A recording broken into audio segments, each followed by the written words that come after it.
Welcome to the Prospective Doctor Podcast, brought to you by Med School Coach. Pre-med and medical students alike are encouraged to tune in each week for tips on how to become a strong med school candidate, gain acceptance into the school of your dreams, and succeed on your journey toward residency and becoming a doctor. Hello, everyone. I'm super excited to have a very special guest on today, Dr. Eric Gantwerker.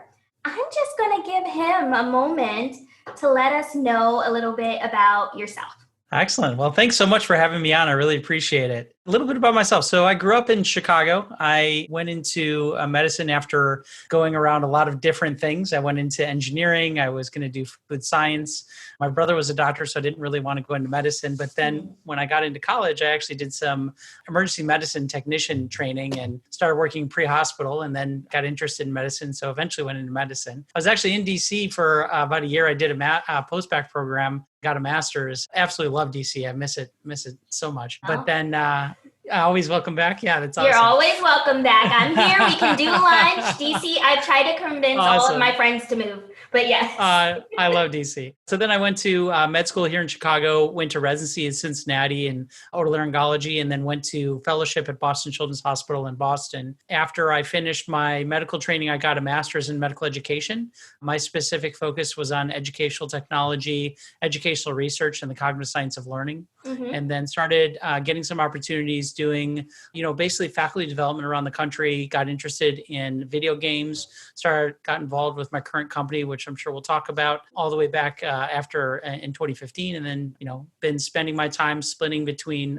clinical practice as an otolaryngologist and pediatric otolaryngologist here in Chicago, and working for this company making video games for doctors. That's so cool. And it also shows like how small the world is, because not only do we have the DC connection, we have the Boston connection. I went to BU for med school. I saw it. Yeah. Small world. Yeah. I don't miss the cold, but I see you just went from one cold to another. Yes, exactly. It was easier that way. I had already had the winter clothes, so. Absolutely. Let's talk a little bit about otolaryngology. What made you enter the field in pediatric ENT more specifically? Yeah, so I always had an interest in working with kids. I always explain it that, at the end of the really hard day of work, you come in and seeing an adult, obviously as a doctor, you appreciate working with anybody and being able to help. But kids just have this unique ability to make you smile, make you laugh. I got a hug today from one of my patients. When adults do that, you sort of call security. So I think when it's kids, it's just much more accepted. And so after a hard day, you come in and you see a kid smiling and they appreciate it. And, I don't give shots, so it always helps. But, they're just a unique population that is really enjoyable, and they're in need. And a lot of times they didn't do it to themselves. And so, you really have that innocence, and I really appreciate working with that population. I appreciate working with parents. Not many people, that's always the tough part of being in pediatrics is you have two patients. And so I actually really enjoy working with the parents, and, I take it very seriously, having them trust me to take care of their children, and that, pays dividends for me. So when I went into otolaryngology, I knew that it was a field where you could work with kids and adults. And I like the idea that I could operate and I could still do medical practice. It's one of those surgical specialties that really has a medical aspect to it. So you treat a lot of things medically, but you also do the surgical aspect. And then you work from birth to death. The youngest kid I ever operated on was negative 45 minutes. Wow. So, just the tremendous ability just coming out of training to deal with a whole host of different things. And just the anatomy of the head and neck is just so interesting, so intricate. It's such a small space that you're doing a lot of different things in. And, there's a lot of difference. Like in ophthalmology, you're always working on the eye. But for us, we have the eyelids, we have the nose, we have the mouth, we have the throat, we have the trachea, we have the parotid, we have the ear. Like there's just different anatomical things in such a small space that we work with. And I think that was really, really interesting to me, because you had to master all of these different areas of specialties, and working specifically in kids, it was just really, really rewarding experience for me. I think that's quite fascinating. I've never really, thought about ENT like that, but now when you say all of those things, it's interesting to me because I'm a family physician Yeah. And it's kind of like you're like the family doctor of the head and neck. Like you're doing everything and you're seeing the cradle to the grave. Like that's awesome. Yeah. And, the majority of what, at least pediatricians see, a lot of it is otolaryngology. There's a huge percentage of ear infections, throat infections, nasal congestion. All that stuff is all otolaryngology. And so I work very closely with my primary care physicians, and we have a wonderful relationship. And I think that's really fun for me. Absolutely. That's awesome. And you kind of mentioned it, like how, like what a day in your life looks like. But you also mentioned that you are really passionate about medical education. Can you tell us what drove you to have that particular interest? And then from your experience, what would you say makes a good, solid medical student? Yeah, That's a big question. That's a great question. I do a lot of mentorship for medical students. I actually met with two today. Wow. I have a third one I'm supposed to talk to, but so I have, sort of entertained those questions before. What got me passionate about it was I came from a family of teachers. So my dad was a Chicago public school teacher. So he taught in the inner city for 35 years. And he swore to me that he never let me become a teacher because it was a tough go, being into the Chicago public school system. My mom, got her master's and her undergrad degree in education. She ended up going into something else, but I always thought it was something that was sort of in my blood, if you will. And so when I started doing stuff, both actually in DC, I was doing tutoring. I was actually doing tutoring even in undergrad. And I also always really enjoyed, and I thought it was a skill set that I was decent at. I was good at teaching things and explaining things and making very tacit things explicit and transferring knowledge and all these things that I thought, was something I was really passionate about and something that I was pretty good at. And so that has sort of evolved over the years. I actually just talked today. I did a Schweitzer Fellowship here in Chicago, which is a community service project. And my specific one was tutoring and teaching about childhood obesity to underserved families here in Chicago. And so I've always sort of done that. I started a tutoring program there, and I was involved in a tutoring program in DC. And then I became a teacher for PALS and ACLS and BLS and all those things. I became instructor. So I really have always enjoyed doing that. And then when I got to the level of, my master's degree, I thought, I really want a more skill set. I want to understand the cognitive science of how people learn so I can really apply it and then try to bring theory to practice and try to do faculty development around that. And that was really like what sparked my passion. I continue to do it and do it in everything I do, whether it be resident teaching, medical student education, or, even talking to patients. You teach in every aspect of your lives. My advice to medical students is be interested, be passionate. If there's something that you're interested about, talk to people who've been down that road. Specifically, the two medical students I talked to today, they were coming up from completely different perspectives. One wanted to do a Schweitzer Fellowship, and one wanted to look into doing some kind of community service education with their interest. And I have another who's actually in Boston who's wanting to do education. And, he said, how do I do this? And I sort of went down the line. He's a medical student, and going down the line, okay, like, do you want the skills? Do you want the certification? What kinds of opportunities are out there? And there's tons of opportunities. You just have to go looking. And, with education, one of the things, especially in medical education, if you show interest, there's tremendous opportunity. And I think there's grants, there's fellowships, there's intensives, there's a ton of stuff online, obviously, that's free and available. And just get out there and start talking to people. I've gotten a lot of really good networks through going down that road, and you realize this huge world of medical education that's living under the surface that you never knew even existed. That you bring up a great point about utilizing your resources and networking, because there's always someone who knows someone, even if your particular person that you go into contact with isn't particularly doing what you want to do. They can recommend that you see someone or give you tips on how to search for different grants and things like that to help deliver your passions. But it's all about not necessarily being too shy or suffering in silence, because a lot of your attendings or faculty leaders and people in the community or at the medical school actually want to see you succeed. So it's all about you figuring out what you want to do and what your passions are and coming up with a path to attain them. Absolutely. And I encourage people to look outside, even their own, like if you're a resident in let's say, otolaryngology, go talk to a family medicine person who's interested in it. Some of my best mentors have been outside of otolaryngology. Absolutely. And you don't need, also the other thing, you don't need a master's degree in education to be good at education. So, Mm-hmm. scratch under the surface and really be open. And I think once you find a really good mentor, it makes such a huge, huge difference. But you can also get stuck with a mentor who isn't available, or there's a whole art and science of finding good mentorship. Yes. But I think this is a huge area because it opens lots of doors for you if you get the right mentor. That makes sense. Absolutely. How would you suggest if someone has a mentor like you mentioned, who may not be as available or as enthusiastic as the particular person would like, how would you suggest that they seek out other mentors? That's a great question. I really find that mentorship is a two-way street. And, just as my mentees reach out to me, I reach out to my mentors. Mhm. And sometimes the mentors have to reach out to the mentees to make sure that, things are going well. So the first thing I always say is, don't be shy to say, I was hoping with this relationship that we could sort of evolve it into something a little bit different, something along the lines of, introducing me to your network, introducing me to people who can help me do X, Y, or Z, because I don't feel like we've really gotten far with that. And don't be afraid to find a new mentor, to be honest with you. We have this sort of recency bias of like, I have you, I should Yes. use you, but look outside and have multiple mentors. So Yes. that's probably my biggest advice is don't have just one. Have multiples, because you don't want to go to that mentor 100 times. They won't have time for you, and they may not have the expertise in that area.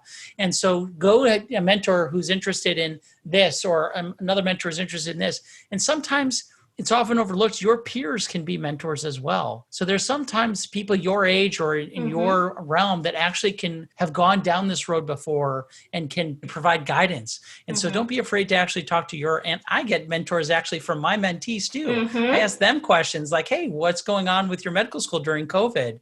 What are things that you guys are doing? Because I'm trying to learn from them as well. So, look 360 when you're looking for mentors, and don't be afraid to get multiple, and look outside people who you normally would in your circle. At Med School Coach, we know that getting into medical school is hard. In fact, 60% of pre-meds who apply to a medical school don't even get accepted. And if you want to get accepted into a top medical school, it's even harder. That's why more students than ever are turning to MCAT tutoring by Med School Coach. Our tutors are all 99th percentile scorers, have been through rigorous training, and can help raise your MCAT score by 12 points or more. You need every competitive advantage you can get to get into med school, so why not get one-on-one tutoring from Med School Coach? Our expert team will create a custom program just for you and help you master MCAT content where you need the help most. You'll raise your MCAT score. We guarantee it. Visit us online at medschoolcoach.com and use offer code PODCAST10 to save 10% up to $400 on a Med School Coach MCAT tutoring package. You can achieve your medical school dreams, and Med School Coach can help. I appreciate you saying that, because that kind of aligns with what some of our listeners may have heard me say several times. But what you seem to be describing is what me and my friends like to call the personal board of directors. So you don't go to everyone for everything. You have a team, and you may ask one person about one aspect of your career or your life, and someone else, and they may be in medicine and they may not be in medicine. But it's all about having these people who have your best interest at heart, here to help you grow and develop and learn from one another. So I love it. I think you described it differently. I love that. I love that explanation. And I think you hit the nail on the head. Use people who know you. Because there's plenty of people who know you superficially, but the people who take time and invest in knowing you and who you are as a person, your goals, your missions, what makes you passionate, those are the people that are going to give you the best advice. And sometimes that advice is often hard. And if you don't have that relationship with your mentor where they can be honest with you and say, you know what, I don't think this is the right specialty for you. I don't think this is the right thing for you. You want people that are going to stand up. But in order to do that, you have to have a really good rapport, and they have to know you really, really well. And so I think getting a nice board of personal directors would be amazing. But have that personal relationship with them. Absolutely. So we've talked about so much fun aspects of medicine, ENT, and one of your day jobs. I'd like for us to kind of transition into your other one, Level X. Can you tell the listeners who have never heard of Level X a little bit about its background and what you do there? Yeah, that's a something I like talking about because I'm very proud, and our team's very proud of what we do. So Level X, we are a company that makes medical video games for practicing clinicians. Our whole mission is to advance the practice of medicine through play, and we do that through creating, using game technology and game psychology to create interactive experiences on medical topics within different specialties to try and change the way we engage with lifelong learning and the way we engage with continuing medical education and different medical content. And so the company actually started back in 2015. Our CEO was from the games industry and came from a family of physicians who actually tried to, use some of his expertise. He worked for LucasArts, worked for Microsoft, done a lot of stuff in the software and computer engineering space. And he basically, he created some content that was sort of the precursor of Level X and put it out for his father and basically became a huge success overnight because it was in the App Store. A bunch of people downloaded it, a bunch of people used it. And he saw a huge opportunity because there was a huge gap and a huge need in medical education and health professions education in how we can use creative technologies to try and drive learning and to drive experiences and to drive understanding. And so I think that's where Level X sort of saw the opportunity and really started back in 2015 with, 3 people in a garage. It wasn't really a garage, but it was 3 people in a small office. We're now over, I think, 110 employees. So we have basically had logarithmic growth for the last 5 years. And again, we go into different specialties. So we were in anesthesiology was our first area, which is, sort of where the company genesis was, but gastroenterology and cardiology and pulmonology. And then we go into, 1 or 2 new specialties every year and then, backfill a lot of content into our original stuff. We both do procedural stuff and medical decision-making, decision analysis, things like that, judgment, so we have really sort of the gamut of everything from some stuff that's really highly interactive and visually appealing to, really puzzle-based games and branching logic, things like that. That's really fascinating.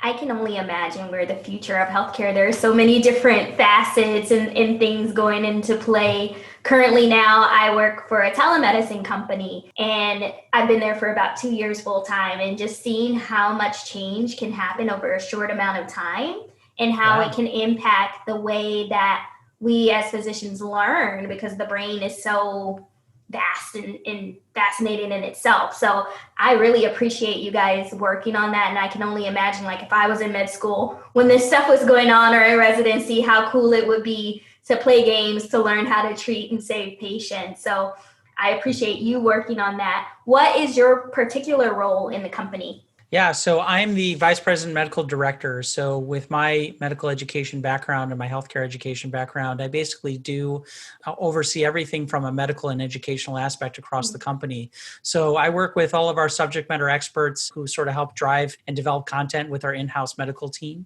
I sort of advise our medical team and work with the whole executive team on everything medically related, from reviewing content to, strategy to working with some of our clients to sort of imagine what their needs are and, really try to drive home our messaging and working with different societies, organizations to create stuff that fills the need.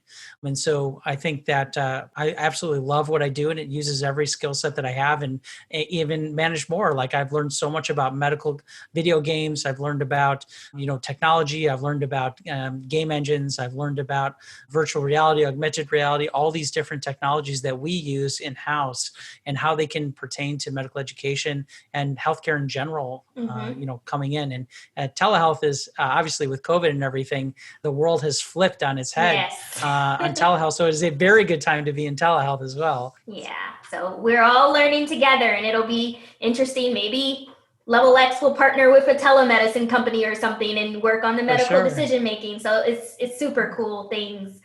Speaking of, with COVID, have you guys had to adapt any of your games? Yeah, we've had, just like COVID has touched every part of society, it's touched every part of living. So, we actually had an office space down in the Loop, and now all of us are remote. So that was the first thing that changed back in March. And so I think, flexibility and technology have really been the core of what we do as a business, and has really been what's happened during COVID pandemic is a lot of inbound interest came to us because no longer could you do in-person education content. Absolutely. You couldn't see patients, medical students, residents, anybody practicing medicine. All of a sudden we had to figure creatively and flexibly with how people continue and even CME events. So if you think about large scale conferences, they weren't happening. So we got a ton of inbound interest on ways that, we could help, suffice some of the needs during this pandemic. And we actually used some of our game technology to create some COVID specific content in our games, trying to help. And, all of our stuff is free and available. So, we tried to roll out some free COVID content in several of our apps that, were very well received. So, COVID has definitely changed, everything for us and for society. And I think, we're just trying our best to help during this time. That's awesome. Which game is your favorite? That's a tough question. Like asking for your favorite child. Yes, exactly. I love all of them. Airway X was our first game, and I was an advisor at the time when it first came on, and it's very core to what I do. Flexible fiber optic intubations and scoping. So I've always loved it, and I really think that to think that 3 people put that together way back when. And you look at it now and you're just, that's unbelievable what they were able to do back then. And that was on an iPhone, 7, I guess, or iPhone 6, whatever it was. So just the technology that went into it and the team that worked on that, it's just phenomenal to think how far we've come. And still that game is still in our apps and it's still new and fresh. Any particular ones, and I know you guys might have some secrets that you have to keep, but any particular ones that are in development that cause the most excitement for you? Oh, we have so many. I think one of the things that we've been really trying to do is we want to take the hardest challenges in medical education and in continuing medical education and try to imagine, how can we create a game that helps conceptual understanding? And we have several projects in process right now that are very much deconstructing and demystifying very complex processes. And I am so excited about those opportunities, and hopefully we'll have those out pretty soon. But also, we have really cool puzzle games that are in development, really creative ways of how we're thinking about problems. We have, sort of multiple patient management that we just rolled out a game, and we're doing some others, really cool ideas. And our team is just so creative. We have great things that are coming out. We're going into several new specialties, which we'll get you some information on those. But I think, really, really amazing things that are coming down the pipeline. And I'm very, very excited to be here and be part of it.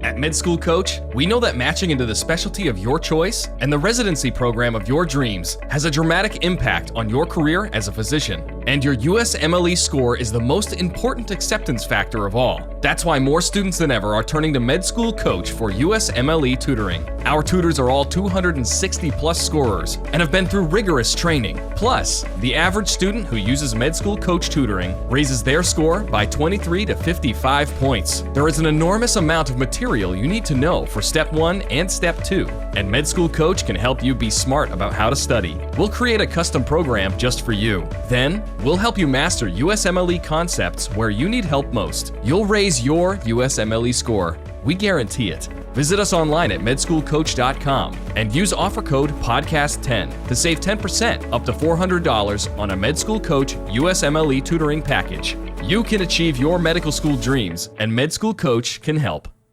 That's awesome. Do you guys ever have any medical students rotate through the company to learn? That's a great question. So we do have some physicians that actually work for us, that were former medical students. We traditionally didn't have an internship program, but we're starting to. So we're starting to have people specifically like engineering and some other folks that are starting to actually rotate with us.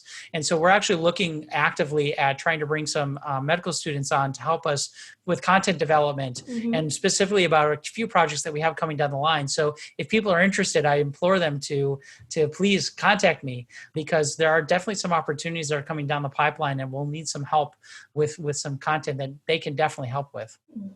And how is the best way to contact you? Should they reach out on LinkedIn or? Sure, either LinkedIn or Twitter at Dr. Eric Gant, Gant, and then also share a link for my email so that we can get that for you guys as well. And then just contact me. And, there's also links on our website that you can actually contact our team, and those get routed to me. So if you're interested in working with us, even if you're not a medical student, if you're anybody who's listening, feel free to reach out to us. I'd love to talk to you guys. Thank you for sharing that. And that sounds very exciting for all of you students out there listening. It's such a cool time that we're living in. I know that 2020 hasn't been the most pleasant or normal for us, but there are a lot of great, interesting technological advances coming out of when we have to make change and have to do what we got to do. So this is really cool. Thank you so much. And, the other thing is that I've had a lot of medical students reach out to me who were interested in, what if I don't want to do residency, or what if I do want to do residency, I want to do something in the innovation entrepreneur space. I've had, tons of people reach out to me over the years, and especially this year during COVID, because they're like, what, is there things that I can do, things to position myself to be a part of this? I'm interested in AI, or I'm interested in VR, I'm interested in AR, I'm interested in video games. I've had a ton of people reach out to me, and I applaud those people, and I want people to be creative and think outside the box. I want people to try and push the limit. I want people to be innovative. I want people to define what this is for yourself and for the future, and be trailblazers. And I encourage you to lead that effort and reach out to me, because I want to be part of that effort too. It sounds so exciting. And I think we kind of hit on it where we're thinking about in terms of my next question. But I want to see what you actually think. Where do you think the future of medical education is heading? Wow. There's a whole group of people that think about this. So, for me, I'm very passionate about this in the sense that I think there's a lot of things that I'd like to see change in medical education. Number one, I'd like to see the way that we teach change. I think that we know that didactics and we know that lectures don't work as well as being involved in actually thinking about problems. And obviously problem-based learning and systems-based learning have really taken hold, but we still do a lot of lectures that we know are very, very low on on learning effectiveness. So that's the first thing I'd like to see. I'd like to see more creative ways. And I think one of the things that COVID has actually done is it's done a silver lining of us to think creatively about how we can actually engage our learners using technology. So even something as simple as video conferencing and trying to do lectures during video conferencing or discussions during video conferencing wasn't really part and parcel with medical education. Now it's had to, right? And so think about the advantages of video conferencing over being in a lecture hall. Number one, everybody can hear. Everybody can see, everybody can talk, everybody can chat, everybody can interact with the actual material that's being presented. So take advantage of that. We now are in a space where we're doing this out of necessity, but now we can leverage these technologies effectively to actually think creatively about how future medical education should be taught, and use technologies to do that. I think virtual reality, augmented reality, I think they will have a place. I think we're not quite there yet to actually have them fully integrated, but I think in the future of medical education, we'll think creatively how to do procedure-based training, how to do different interactions on virtual interactions and virtual presence, team-based learning using virtual reality. And I'm really excited about that space. And I'm hoping that we continue to push that forward and try to use that technology for good. I think the way that we make decisions is going to change. We have AI decision support tools. We have AI examining radiology scans. So I think the way that we interact with patients, interact with information is going to change. And so that needs to trickle back down to medical education. People need to know how to use these technologies. People need to know how to make decisions based on these technologies. And I think that's going to definitely change how we do medical education. And the last is assessment. I think the idea that we do assessments on fact-based questions is kind of crazy. I think that our assessments should mirror what the actual practice of medicine is. And I think we have a long way to come, from step one and the different fact-based to more problem solving. I would like to see fewer acronyms. I'd like to see fewer memorization within medical education, because information is at your fingertips. And so if you can use information at your fingertips in clinical practice, then you should be able to do that during an assessment. And the assessment should actually test your ability to use that knowledge in a meaningful way to solve problems and to solve novel problems. And I would like to see assessments mirror that during medical education and in any educational experience. I think you just solved all of the issues in all the schools across America. If only they would listen. If only they would listen. I agree. If you can't tell, I'm a little bit passionate about this, but I love it. I'm just one person. We need a cadre of people to make this change. Absolutely. And I really appreciate all of your powerful insight. My final question for you is a two-parter. What is the best piece of advice you would give for a pre-med student, and then for the second part, a med student, in terms of starting their medical journey? Yeah, so for a pre-med student, get a really good idea of what you're good at and what you want to do with your life. I think that too many pre-med students follow this formula that they think is actually what medical schools want. But I think one of the things that I've found in interviewing medical students, in interviewing people for medical school, is the people who had an interesting background or did something not biology and did research and rotated with somebody. Those were the people that I wanted to talk to and that were most interesting, and they brought depth and interesting things to the medical and into the medical school and ultimately into the practice of medicine. So be interesting, but be interesting because you want to be interesting. If you're in humanities, you're in journalism, you're in anything outside of biology, I encourage you to think about medical school, and I encourage you to pursue your passions and your interests. And don't think that those would detract from your ability to do medicine. I think they would enhance them. And I think we need you in medicine because, there's too many really people who feel there's a formula. And I like people who go off the formula as much as humanly possible. So don't be bold, be daring, go off the formula. That would be my synopsis. For medical students, being a medical student now is really, really hard. The competition is tough, and you get into your own head and it becomes very daunting. And I encourage people not to be daunted. I encourage people to have a work-life balance. We know that people who start medical school have the same burnout scores as people who don't go into medical school. And sometime during medical school, they start getting burnout. And it's because I feel people don't have work-life balance. And I encourage people to try and pursue your hobbies, your interests, to try and find that balance. Medical school will always be there. You will always do well. Trust me, you'll do fine. But find that balance, because you need to be centered. You need to be whole in order for you to provide the best care to others. Thank you so much for that. And I really enjoyed our conversation. And hopefully you can come share some more pearls with us soon. Or some of our students may write in and say that they're doing an internship at Level X. So I'm so excited. And awesome. For now, I'll just ask all of our subscribers to click that subscribe button if you haven't. And you can say bye, and I'll see you guys next week. Thanks so much. Each episode of the Prospective Doctor podcast is brought to you by Med School Coach. To access articles, videos, webinars, and free tools to help you succeed on your journey toward medical school and beyond, visit our website, prospectivedoctor.com. We hope you tune in again next time.